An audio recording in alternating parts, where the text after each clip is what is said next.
La última vez que me visitaron los ladrones, echaron abajo una puerta. Esta vez, todo lo que han hecho ha sido mandar un correo electrónico, uno de los cientos de miles de millones que llegan a casas y oficinas como la mía cada día. Este instaló un virus en mi ordenador. Algo que pudo haber provocado un desastre.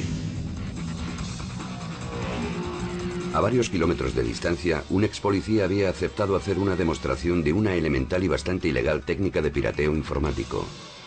En el otro extremo ahora hay un pequeño cuadro de diálogo que dice: nos hemos hecho con tu sistema. ¿Y es verdad? Sí. ¿En mi ordenador? ¿Mi propio ordenador? Así es.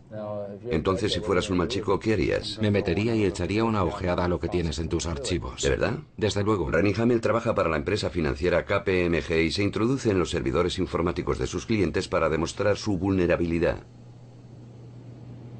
Una tarea tristemente fácil. Mira esto. Ahí está. Este documento es tuyo. Y yo puedo modificarlo. Lo que he instalado es, en esencia, algo que me permite controlar tu ratón y tu teclado. ¿Ves ese punto rojo que hay ahí? Sí. Vale. Pues es el que mueve el cursor sobre tu pantalla justamente ahora. Un intruso invisible en una habitación vacía que puede explorar algo tan delicado como el archivo de un ministerio o tan privado como un diario, mediante tecnología que está al alcance de cualquiera. Pero, ¿es muy sofisticado el software o lo que sea que manejas? Quiero decir que si... Son programas de acceso libre que se encuentran en Internet, los que... Software libre. Los piratas informáticos son por lo menos generosos. De hecho, cualquiera puede convertirse en hacker solo con visitar sus sitios web y descargarse versiones de programas estilo caballos de Troya como Backorifice, que luego pueden añadir a una tarjeta de felicitación o a un juego de ordenador popular, como el que me ha mandado por correo electrónico. Es un programa divertido. Sí, es una especie de juego. Y mientras los estás utilizando, el virus se instala en segundo plano y tú quedas infectado.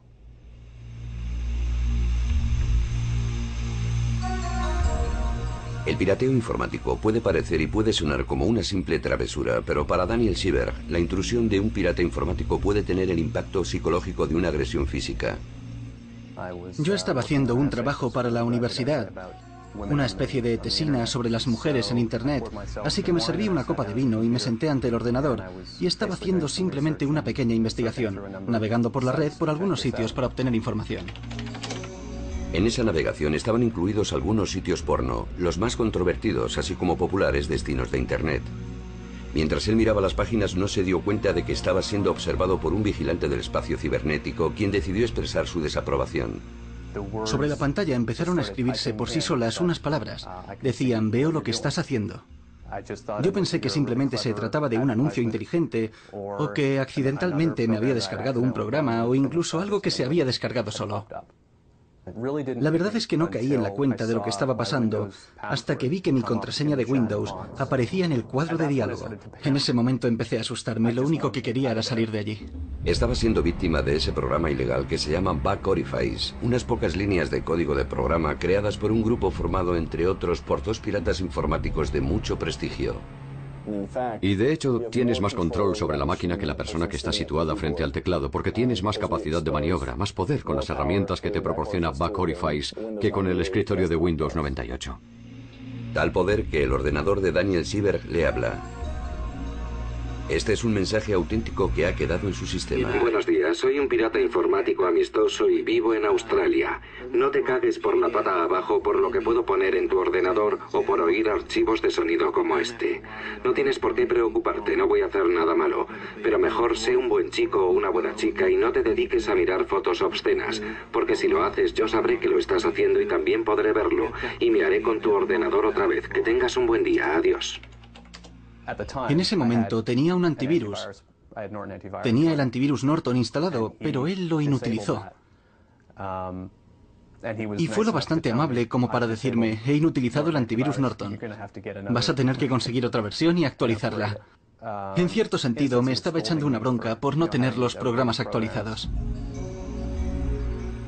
No suelo ser muy diligente en eso de mantener actualizados los cortafuegos y los programas de seguridad. Y la gente se siente muy tranquila y segura cuando está conectada a la red. A mí aquello me dejó absolutamente estupefacto. Mire, Internet se creó con la idea de que todos íbamos a ser buenos chicos.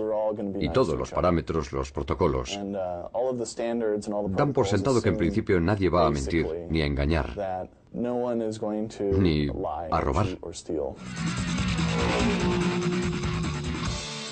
Una abogada llamada Mary Frank creó este sitio web después de que alguien robara su identidad. Un delito que ahora afecta a más de 500.000 de norteamericanos cada año. Recibí una llamada de un banco del que jamás había oído hablar. Me dijeron, ¿es usted Mary Frank? Yo contesté que sí. Y la mujer que estaba al otro lado del teléfono dijo, llamo del Banco de Nueva York en Delaware y queremos saber por qué usted no ha pagado los 7.000 euros que debe. Y yo le dije, se habrá equivocado de nombre y de número de teléfono, no sé quién es usted.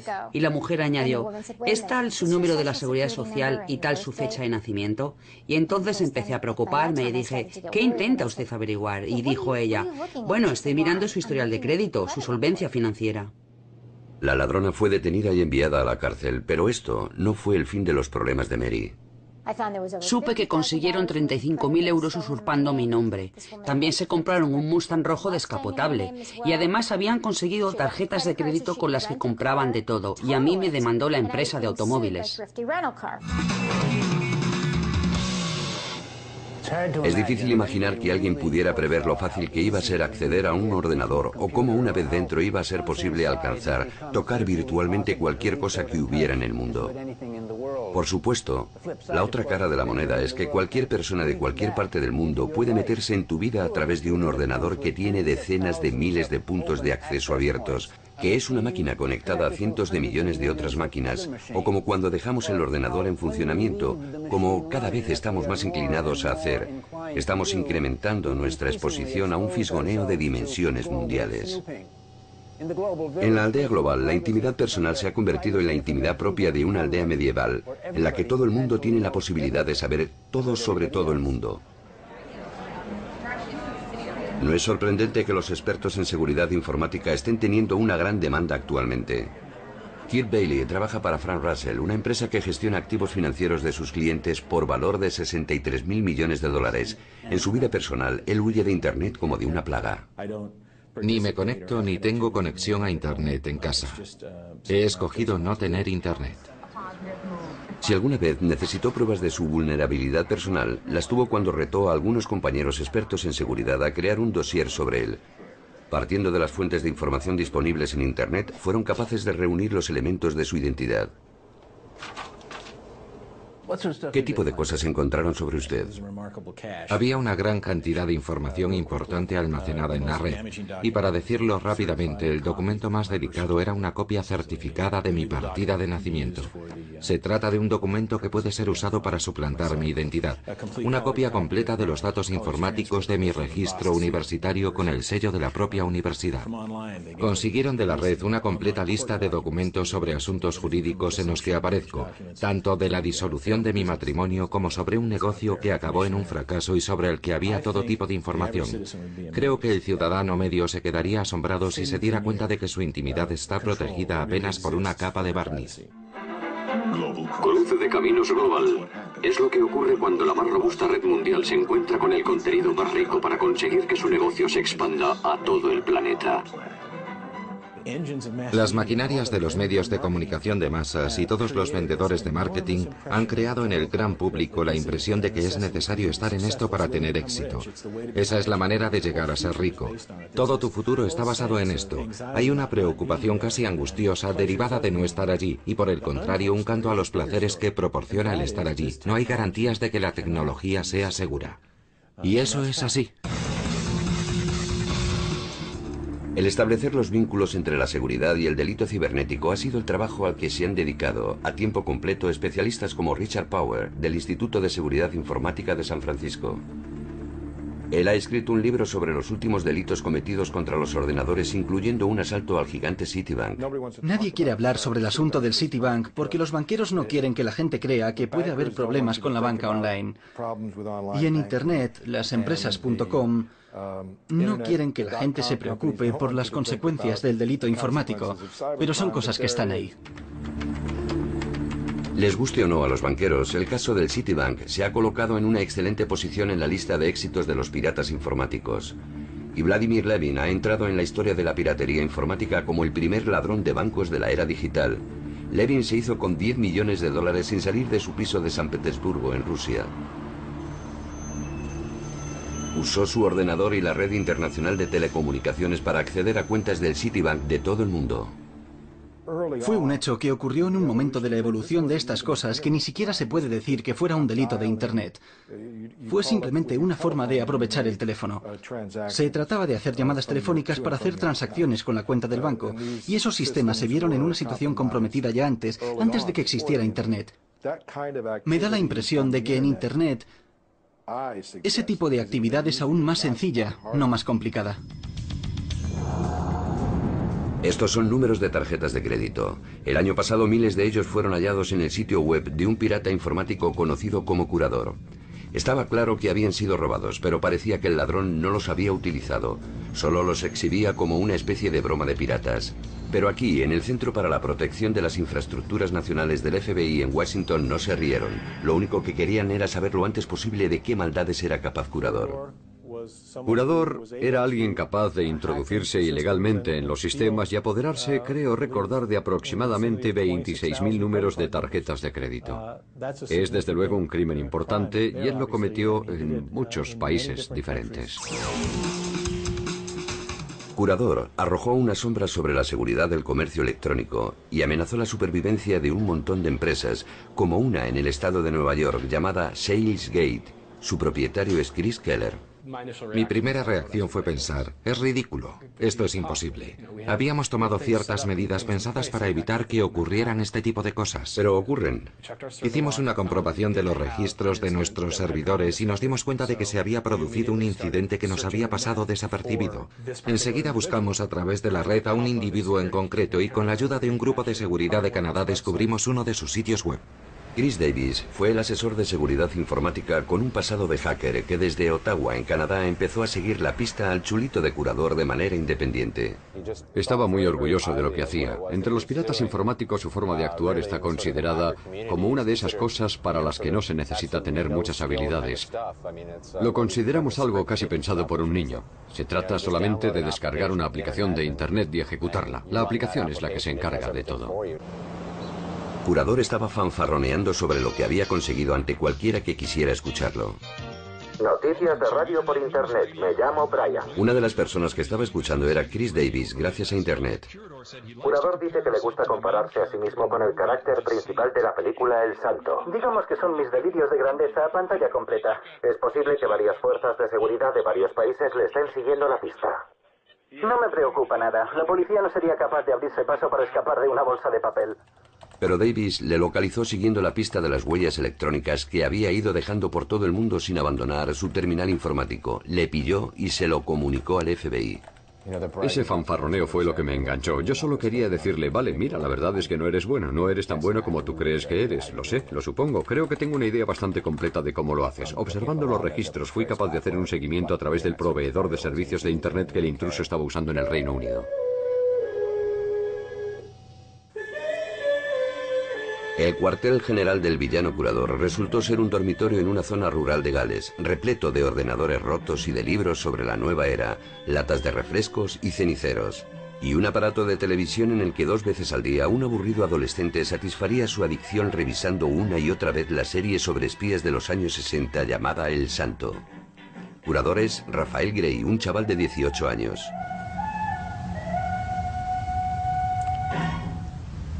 Recibió un montón de visitas más, incluso después de que Chris Davis dejara al descubierto su cobertura. ¿Es la primera vez que viene aquí? Sí, es fascinante esto de conducir por el lado contrario de la carretera. Sí, estoy fascinado. Aquí estamos, en Clanderwen. Clanderwen, sí. Clanderwen. Sí, es interesante. A Davis, el antiguo hacker, le hacía ilusión conocerle. ¿Es esta tu habitación? Sí. Es tremendamente amable si se tiene en cuenta que hace solo unas pocas semanas, cuando abrió la puerta, se encontró rodeado por un escuadrón de agentes de la policía y un agente del FBI. Digamos que había como unas 10 personas en esta habitación, estaba repleta. Entonces había incluso menos suelo libre del que hay ahora. Así que esto estaba abarrotado. 4 iban vestidos de paisano y había un tipo que llevaba una especie de abrigo gris. Tenía un aspecto desaliñado, iba sin afeitar, la verdad es que parecía afectado por el jet lag. Supongo que era del FBI, ¿no? Sí, más tarde me enteré. Al principio no lo reconoció, aseguró que era un agente de policía de Gales con un acento muy marcado. Cargaron con curador hasta la cercana localidad de Tenby y le acusaron de haber cometido delitos informáticos. Su caso está actualmente en los tribunales. Rafael se ve a sí mismo como el típico hacker bueno, no se ve como un sinvergüenza, sino más bien como una molestia. Desde luego, creo que soy simplemente una persona que se mete en todo. Soy simplemente como ese vecino entrometido que se atiborra de esteroides. Son exploradores que viajan sin cansancio con la energía que les proporciona la cafeína, que se dedican a observar a través de las ventanas cibernéticas y a intentar saltarse las cerraduras informáticas porque están aburridos o simplemente porque pueden hacerlo. Produces un montón de adrenalina mientras intentas conseguir algo. A veces paso 2 días sin dormir, solo intentando hacer algo una y otra vez. Cuando finalmente lo consigues, el alivio que obtienes no solo proviene del hecho de que has conseguido llegar a donde querías, sino de que ahora puedes dormir. Tu cuerpo está casi gritando para conseguir aliviar el cansancio. Antes, los chicos, cuando se aburrían, arrojaban piedras contra las ventanas de las naves vacías o pintaban con spray los monumentos públicos. Ahora están en el ciberespacio haciendo travesuras públicas que ellos aseguran tienen un propósito de utilidad pública. No irrumpiste allí solo para mostrarle al mundo lo estúpida y descuidada que era aquella gente. ¿Qué hacíais después? Lo importante era el mensaje. ¿Y cuál era el mensaje? Hay por ahí mucha gente que ni siquiera se ocupa de mantener a salvo su propia seguridad, así que ¿cómo se van a ocupar de la seguridad de sus clientes? Hay quien dice que están metiendo sus narices en la tecnología solo para llamar la atención. Y están consiguiendo llamar la atención de algunas de las personas más influyentes de Washington que no están dispuestas a entrar en el juego del valor social de las bromas. Me parece que dar las gracias a los piratas informáticos que violan la intimidad de las redes o de los usuarios de las redes por mostrarnos nuestros puntos débiles equivaldría a enviar notas de agradecimiento a los ladrones por enseñarnos la vulnerabilidad de nuestras alarmas. Creo que esto sería de tontos. ¿Cómo es de grande realmente el problema del que estamos hablando? Me refiero a la vulnerabilidad a través de Internet. Es grande, es profunda, es amplia, tiene muchas facetas diferentes. Y ahora es algo que ha desarrollado una estructura propia, repleta de convencionalismos entre personas que son precisamente anticonvencionales. Ahí está la nueva contracultura, retando el poder de gigantes de la industria como Microsoft, con un lenguaje tan penetrable a los no iniciados como su sentido del humor. Otra cosa que te permite hacer, y la verdad es que me parece simplemente una obviedad, es que cuando Windows arranca, envía un mensaje que dice ¿alguien quiere usar este juego? ¿Estáis todos de acuerdo? Pues una de las demás cosas que mi programa hace es decir no.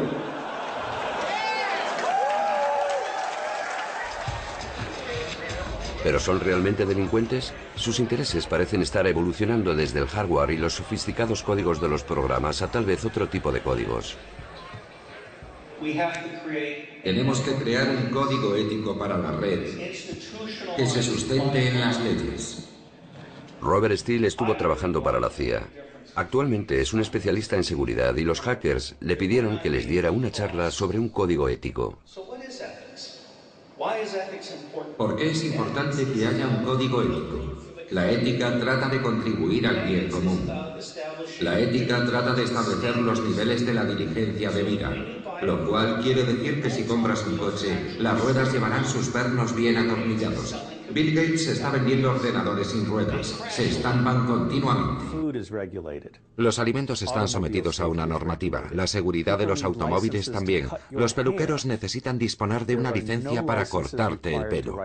Pero para escribir software no se pide ningún requisito. No hay establecidos unos niveles de calidad. No se exige una experimentación o un certificado que avale ese software. Así que podemos decir que toda nuestra sofisticada sociedad digital está sustentada en un software construido por personas a las que no conocemos, que no son legalmente responsables si sus programas nos destrozan alguno de nuestros asuntos. El jefe de seguridad de Microsoft no está de acuerdo. Howard Smith dice que, por lo general, el software necesita menos regulación que otras materias. Si yo compro un mechero, este tiene que llevar una pequeña marca en la base que indica que cuenta con el visto bueno de determinada institución que regula los estándares de calidad. Pero puedo comprar software, algo que va a controlar mi vida, y ahí no voy a encontrar certificado de calidad alguno. Así es. Y los programas informáticos se utilizan para cosas diferentes. Si estoy en casa y el software que tengo instalado se limita a juegos, el nivel de seguridad ha de ser muy diferente del que vamos a necesitar para gestionar una empresa u ocuparnos de asuntos económicos. Esos son los estándares que estamos buscando. Intentamos desarrollar ideas que nos ayuden a identificar los procesos principales de forma que podamos establecer qué niveles de calidad se requieren. Existe una cierta probabilidad de que el gobierno decida regular estas cosas. Hasta ahora se han limitado a decir, nos vamos a mantener al margen. Dejemos que sea el mercado el que se encargue de esto, siempre que no comprometa la seguridad nacional ni la estructura económica del país. Pero para las personas que pasan una gran parte de su vida conectadas a Internet, la regulación es algo esencial para su seguridad, y se han comprometido a someter a un escrutinio público los productos de empresas como Microsoft. Estos chavales tienen una especial habilidad en detectar agujeros en los sistemas informáticos y de comunicaciones. Son capaces de decirnos que el emperador va desnudo y que no lleva ropaje alguno. Revisten advertencias importantes con los tejidos de su generación, pero lo que dicen es evidente. La industria de desarrollo de programas informáticos estimula una cultura que está poniendo en peligro la intimidad y la seguridad pública. Este grupo de piratas informáticos se denomina a sí mismo Secta de la Vaca Muerta. Ellos crearon el Back Orifice para ilustrar esta cuestión.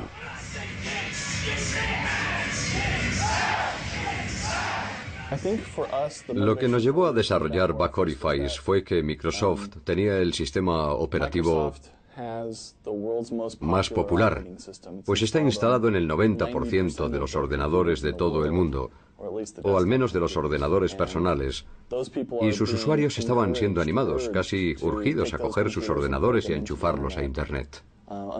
Lamentablemente, al hacerlo, estas personas quedan completamente expuestas a ataques de varios tipos. Pensamos que la mejor forma de ser útiles a la comunidad sería demostrar lo fácil que era desarrollar una herramienta que se aprovechara de eso y mostrar pruebas palpables de esa habilidad. Si tú llamas tiempo perdido a lo que ocurre cuando se estropea tu ordenador, espérate a ver lo que ocurre en el futuro. Si nosotros no conseguimos hacerlo bien y toda tu casa se queda bloqueada una semana y no puedes hablar, no puedes comunicarte, no puedes hacer nada. A la larga todo estará informatizado. Por ejemplo, tu frigorífico le dirá a tu reloj que necesitas leche y cuando estés en el coche y pases junto a una tienda en la que se venda leche, la tienda informará de ello a tu reloj, el cual hablará y te dirá, ¿por qué no coges algo de leche? Ahí la venden y en casa queda poca. Y todo esto será parte de una conversación mundial que tiene lugar en ese mundo digital. Y esta es otra de las razones por las que me preocupa mucho, que consigamos estar seguros de que estamos haciendo las cosas bien en lo que se refiere a seguridad. Incluso Microsoft está de acuerdo, al menos en una cosa. El problema estriba en la obsesión pública por la comodidad, que hace que la seguridad sea más difícil. Steven Lipner es un experimentado analista de seguridad de la empresa. En un trabajo que tuve anteriormente en otra compañía, desarrollé lo que el gobierno norteamericano llama un sistema A1. Un sistema que era tan seguro que solo el Ministerio de Defensa de los Estados Unidos sabía cómo manejarlo, ¿vale? E invertimos años y millones de dólares en ello. Y luego, al finalizar el proceso de desarrollo, tomé la decisión de cancelarlo, porque nadie quería comprarlo, ¿vale? ¿Cuál es la moraleja de esta historia? La moraleja de esta historia es que la facilidad de uso y la flexibilidad van en detrimento de la seguridad, y los usuarios no quieren sistemas que sean tan seguros que ellos no puedan usarlos.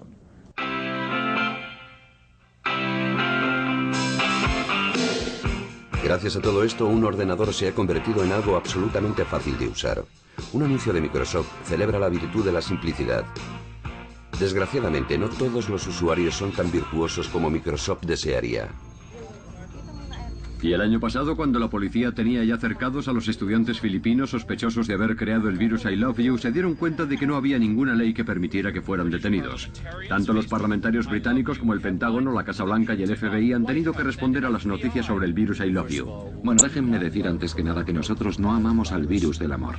Se estima que el virus afectó a 45 millones de ordenadores y costó cientos de miles de millones de dólares.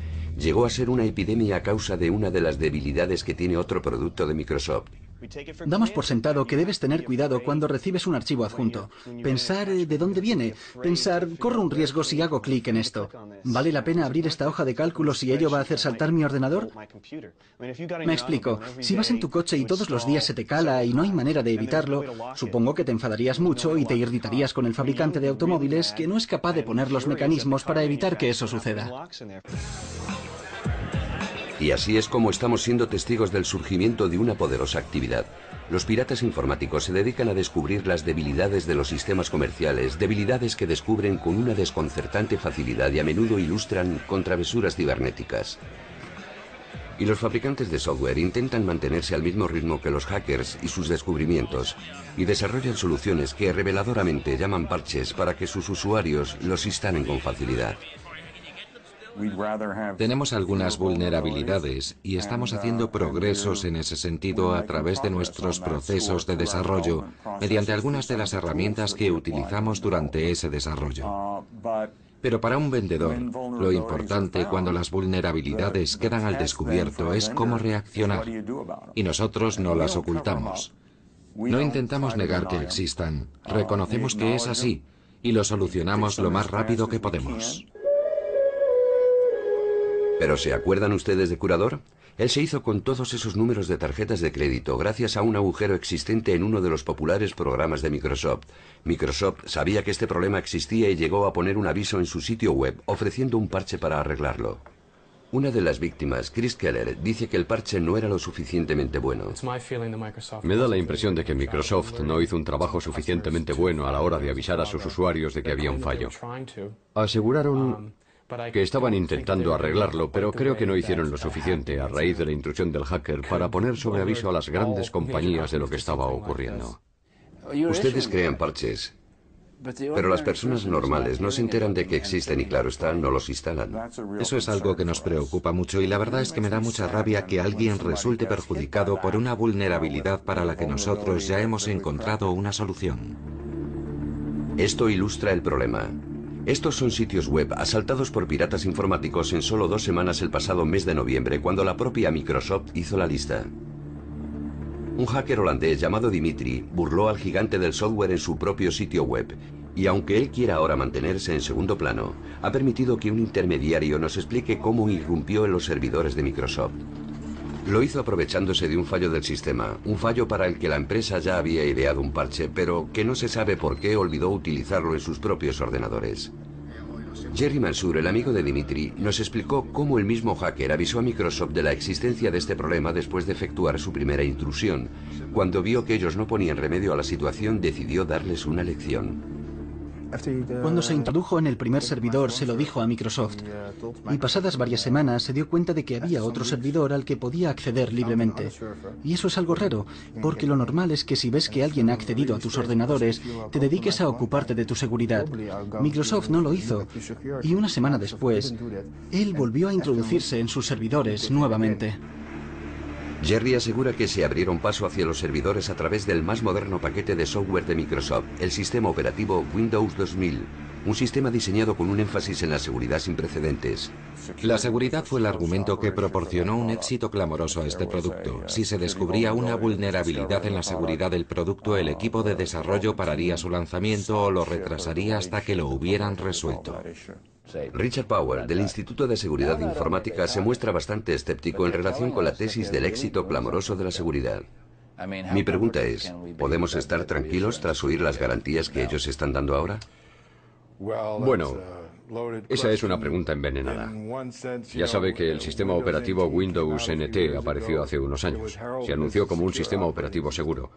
Y los hackers se cebaron en él y enseguida recogieron los frutos, y ahora se sabe que el sistema operativo Windows NT tiene cientos de vulnerabilidades. Incluso los hackers hacen bromas entre ellos con el tema. Dicen que NT son las siglas de buen intento. Como si Microsoft no hubiera sufrido ya suficiente gracias a Dimitri, el mismo Jerry Mansour lanzó un ataque contra varias de las grandes empresas financieras de Norteamérica que trabajan a través de Internet, incluidas la bolsa de valores Nasdaq y las empresas .com, CBS Market Watch y Big Charts. Podía haber causado daños graves como alterar los precios, pero lo que pretendía era mostrar la facilidad con la que se podía acceder.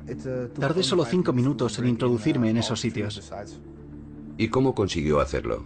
Lo hice gracias a un error de Microsoft NT, de Windows 2000.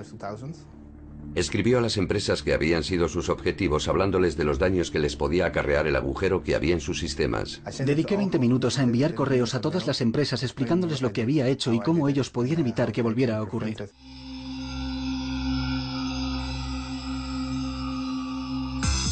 Gracias a la comodidad que supone y a la gran cantidad de energía que se ha dedicado a su promoción, el sistema de venta por Internet se ha convertido en un comercio electrónico que mueve billones de dólares. Pero las empresas y los usuarios solo están empezando a descubrir cuán vulnerable es el comercio electrónico y cómo cualquier chico de 15 años con un ordenador puede encontrar una falla por la que colarse.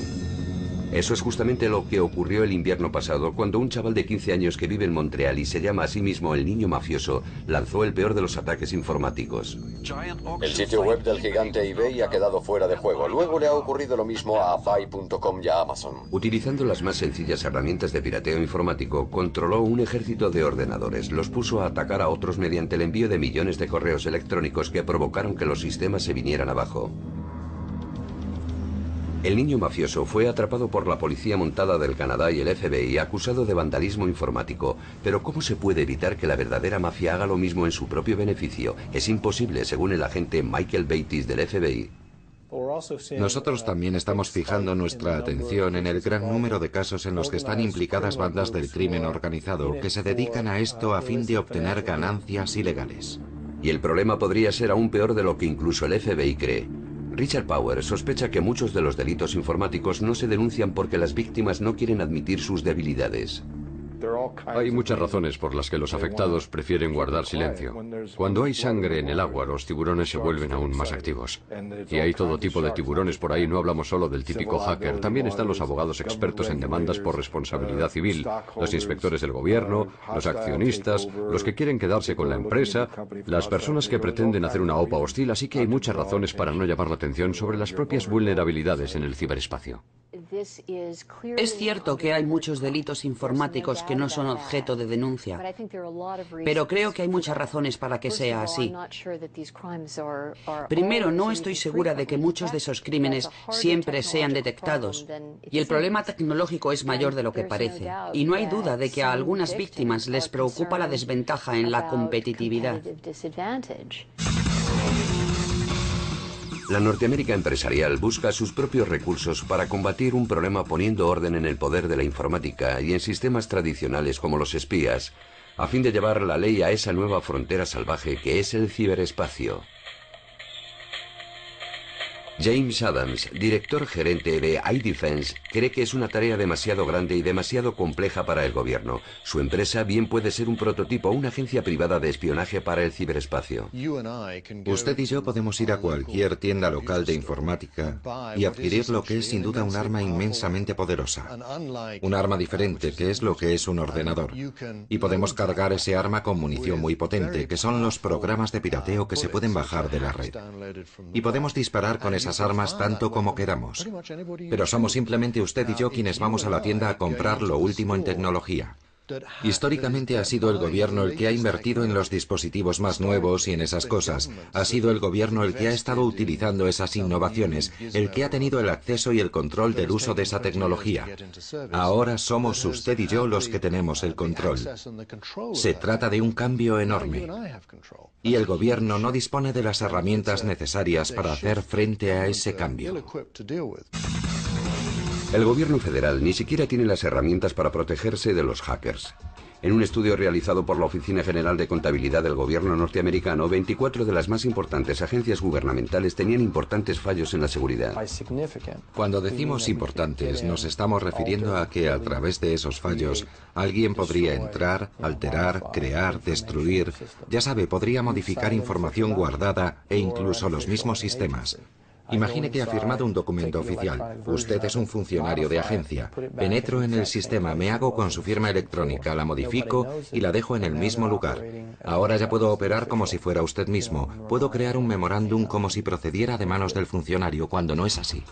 Su trabajo consiste en introducirse en los ordenadores y resulta que es aterradoramente sencillo. Siempre que lo hemos intentado hemos tenido éxito.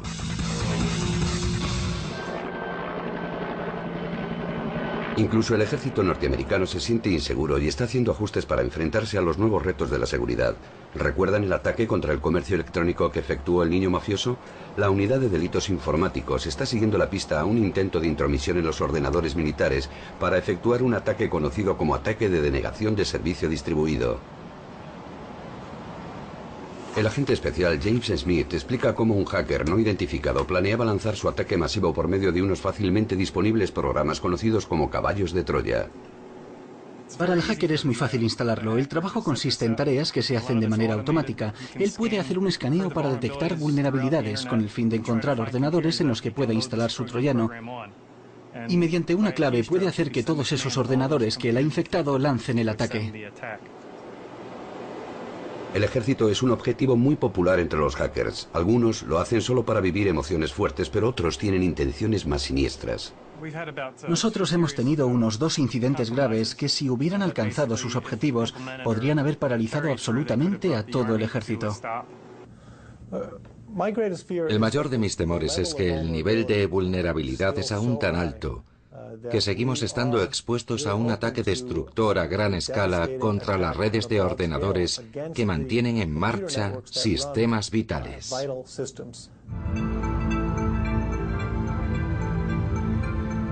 La Estación Espacial Internacional. Se calcula que cuando esté terminada habrá costado unos 100.000 millones de dólares. Un laboratorio con un alucinante conjunto de sistemas electrónicos, todos ellos controlados por 52 ordenadores.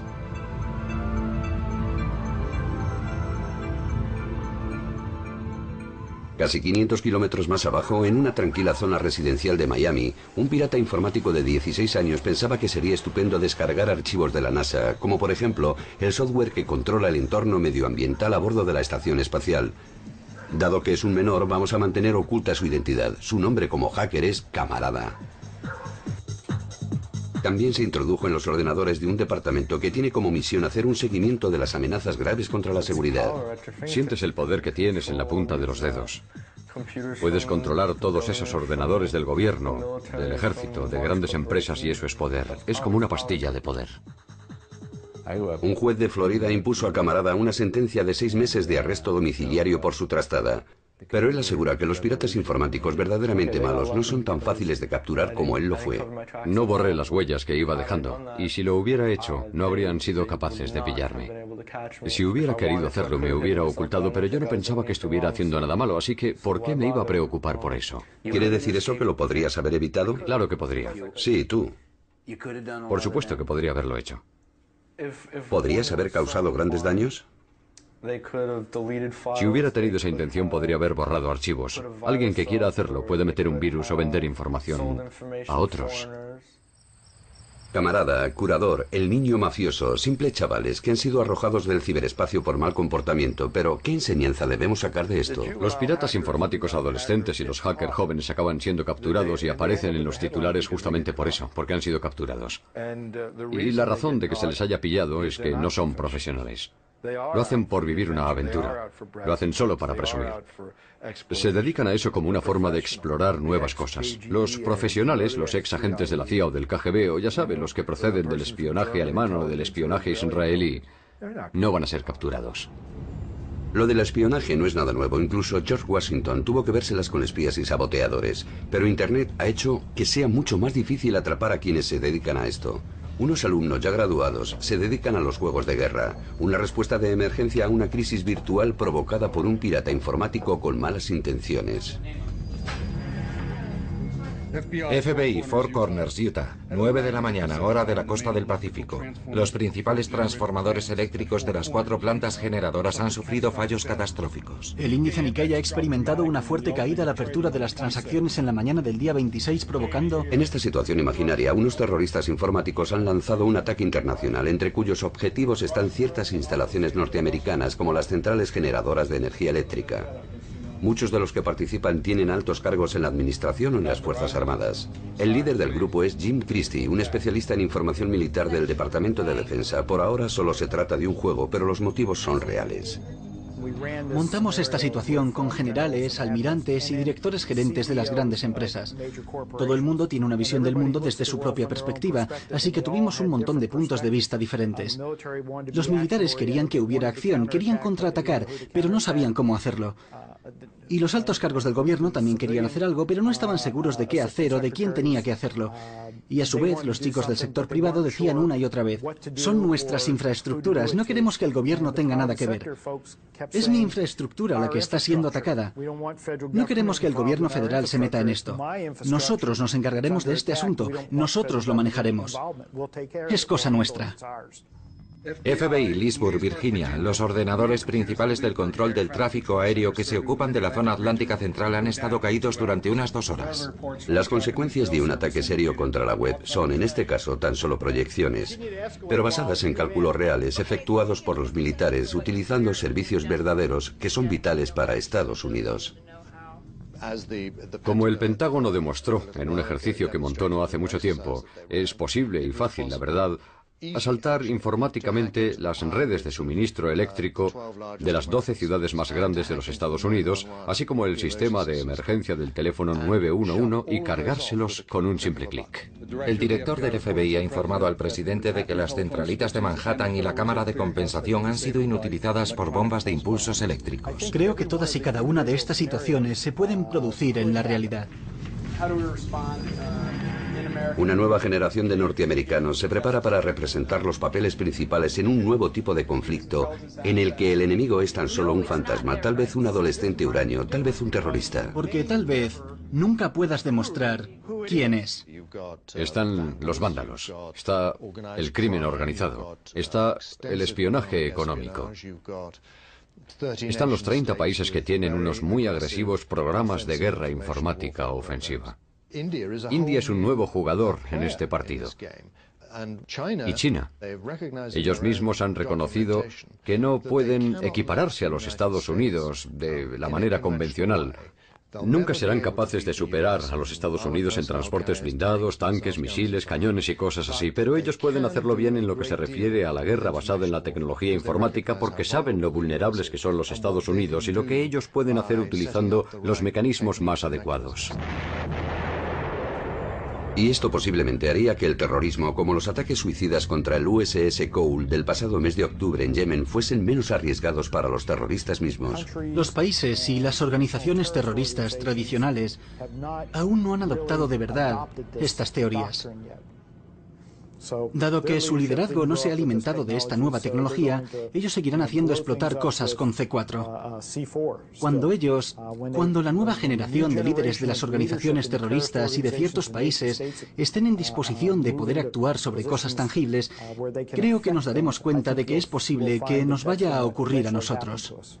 Jim Christie cree que es inevitable. Lo es. Quiero decir que el anonimato es una ventaja en este proceso. No tienes que sacrificarte como hicieron en Yemen. No tienes que sacrificar la vida de 2 personas.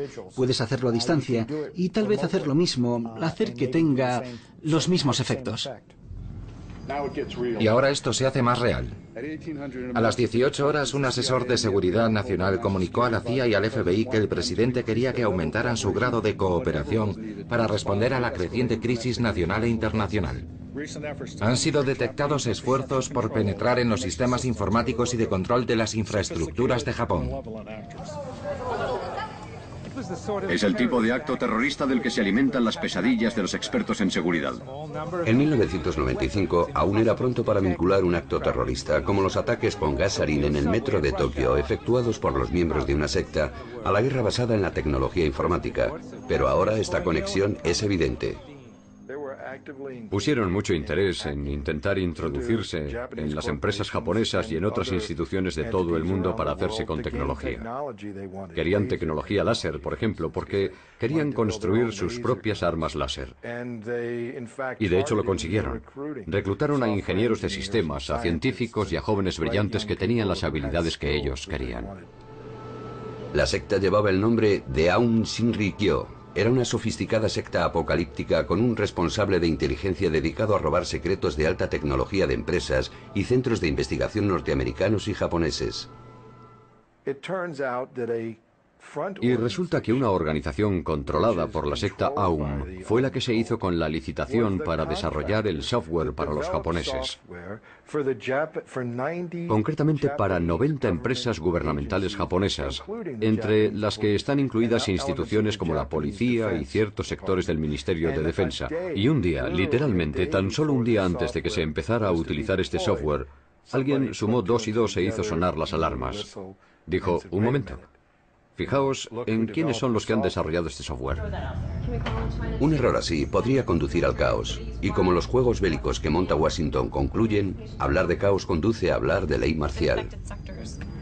Hasta que se producen los ataques cibernéticos, la ley marcial es muy útil para mantener a la gente fuera de las calles. El problema es que los atacantes van a estar en sus propios dormitorios provocando más ataques, así que no veo que la ley marcial vaya a tener mucha efectividad. No entiendo de qué manera la ley marcial va a contribuir a aumentar la seguridad informática. Si hay grupos de terroristas en el país, ¿quién sabe lo que pueden hacer? En un par de días puede que atenten contra unos trenes, puede que saboteen los suministros de agua, así que creo que es justo que se declare la ley marcial, que se paralice todo y que se trate el problema a fondo. Decís que vais a desmontar Internet. Desmontémoslo, dejemos a todo el mundo incomunicado. ¿Cree que van a poder volar los aviones? Estamos en guerra. No sabemos con quién estamos en guerra, pero estamos en guerra. Y vamos a utilizar todo lo que tengamos a nuestra disposición. Y vamos a... no sé. De lo que se trata es de que estamos redefiniendo la palabra guerra. Tecnología de la información, redefinición de la palabra guerra, prosperidad y paz. Tal vez incluso libertad, algo que trae consigo nuevas exigencias de control gubernamental. Nuestro deber es proteger las infraestructuras que están en peligro y la solución se compone fundamentalmente de 3 partes. Primeramente, el gobierno tiene que legislar las condiciones de la diligencia debida. El software tiene que cumplir ciertas normas de seguridad, de estabilidad, de fiabilidad y transparencia. En segundo lugar, el gobierno tiene que comprobar y certificar el software como un bien que afecta a los intereses de la comunidad. El software tiene que tener la garantía emitida por el gobierno de que alcanza las calidades requeridas. En tercer lugar, y el más importante, es que los propietarios de los ordenadores deben también tener un comportamiento responsable. No se puede tener un ordenador interconectado globalmente sin tener cortafuegos. No se pueden enviar documentos sin encriptación ni otro tipo de protección y esperar que sigan siendo privados. Así que nosotros, los usuarios, tenemos que ser responsables. Pero nuestra responsabilidad, aunque sea lo más importante, es solo un tercer paso. Los primeros 2 pasos tienen que ser dados por el gobierno y por el sector privado. Queremos que Internet, este ciberespacio global, sea completamente libre, completamente abierto. Todos así lo queremos. Yo también. Pero también queremos poder llevar a cabo nuestros negocios a través de él y queremos poder estar tranquilos y que nuestros hijos puedan aprender y entretenerse en Internet. Estas actividades requieren que haya leyes, requieren que se alcancen acuerdos internacionales, responsabilidad, tanto colectivas como individuales. Así que tenemos un largo camino que recorrer antes que el ciberespacio sea un lugar tan seguro como, digamos, las carreteras. Y como todos sabemos muy bien, las carreteras tampoco son seguras. Estas infraestructuras, estos servicios que damos por hecho, son en esencia inseguros. Lo seguirán siendo hasta que la seguridad se ponga al nivel de la tecnología. La seguridad informática es muy cara. Cuesta mucho dinero y requiere del trabajo de muchas personas técnicamente preparadas. Y como ustedes saben, todos nosotros, tanto el gobierno como la industria, estamos compitiendo por contar con las mismas personas. Para el gobierno es difícil contratar al personal suficiente y garantizar la seguridad de las redes. Encontrar a personas que trabajen en la seguridad de las redes quizás no sea tan difícil como piensan los burócratas. El pasado julio en Las Vegas hubo 6.000 posibilidades en la 8ª convención anual de DEF CON, el principal evento en el calendario de cualquier pirata informático. Entre aquella multitud había cazatalentos de la industria y del gobierno, incluyendo la CIA. Es un lugar en el que se puede crear relaciones con otras personas, probar nuevas tecnologías y tantearse unos a otros. El año pasado, un grupo de Seattle llamado Piratas Informáticos del Gueto ganó la competición principal en Las Vegas. La estrella de este colectivo se llama a sí mismo César. Hay que tener cierto tipo de mentalidad para ser innovador todos los días. Para eso hace falta poseer una mentalidad contracultural. Por eso ahora se ven tantos comunicados de prensa de la industria de la seguridad que hablan de la política de las empresas con respecto a los piratas informáticos. Dicen cosas como contratamos a piratas informáticos o nosotros no contratamos a piratas informáticos. Lo cierto es que todos lo hacen. Hace falta un poco de agua. También habrá que preparar café. El acontecimiento social más destacado de cada una de estas convenciones es una especie de extraña fiesta que organizan César y su gente. Solo se puede asistir con invitación. Unas 100 o quizá 200 personas acuden a nuestra fiesta. Son personas especiales porque son agentes del gobierno que tienen interés en averiguar lo que sabemos. También hay piratas informáticos de élite de todas partes del mundo que tienen interés en averiguar lo que el gobierno sabe. Nosotros proporcionamos un foro para que ellos se relacionen en privado y sin que eso afecte a su reputación, sin que ni el público ni ninguna otra cosa les molesten, y contribuimos a que ellos den soluciones creativas a algunos problemas realmente complicados. Como solo puede estar presente la élite, nos echaron rápidamente. Pero la verdad es que no nos perdimos ninguna juerga. Allí se trató solo de matemáticas avanzadas y códigos informáticos para volver loco a cualquiera, y así fue toda la noche. Incluso cuando César nos volvió a dejar entrar y nos explicó lo que habían hecho, seguimos sin entender nada, aunque él nos asegurara que en aquellos jeroglíficos se escondían predicciones para el futuro. Predicciones de nuevos problemas y, con suerte, de soluciones. Supongo que es más bien un pronosticador de huracanes que la verdadera causa de los huracanes. Una idea que hay que tener presente es que estas son cosas que surgirán por sí mismas.